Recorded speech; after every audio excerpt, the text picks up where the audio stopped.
Robert, in this week's Economic Weekly, you talk about the fact that the economy is in a transitional state. Can you explain that?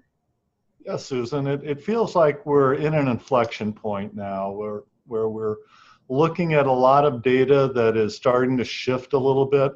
If you think about the end of last summer, early last fall, we had so much economic data that was at multi-decade highs, very, very good.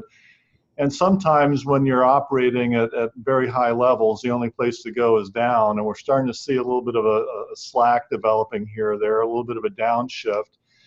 And so that's what I've been saying lately. It's not the levels of the data so much, it's the deltas, the drop.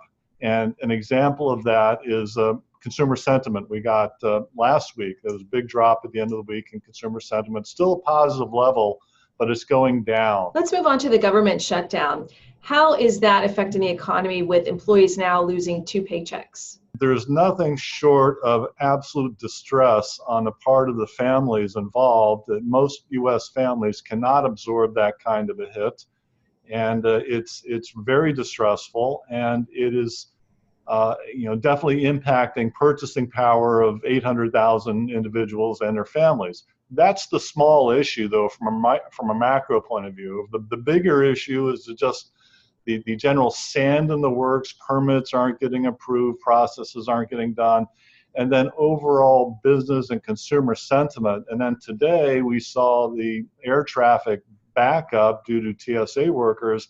That's a choke point on the economy, and if we start to see more things like that, my guess is that business sentiment will deteriorate significantly. And if this thing does roll on, we're now 1 month into it, 2 months, 3 months, and beyond, this could have very serious economic implications for the U.S. Given what you just said, how do you think the Fed will be taking this information in when they meet next week? No one in the world expects a rate hike next week, including myself. So we'll call it a 99% probability of no change in rates next week. But what we're all waiting to hear is the language that the Fed is using, and I expect them to put even more emphasis on this word patient or patience that they've been using the last, say, several weeks, indicating that we're in a pause now. They've gone through their rate hikes as expected through 2018, the 4 rate hikes, we got them, but now we're going to pause and see where we are. And the other thing that I'm waiting to see is a little bit more information, or waiting to hear about, a little more information about the balance sheet. That's sort of operating in the background, the roll-off of maturing assets, allowing the Fed's balance sheet to gradually come down.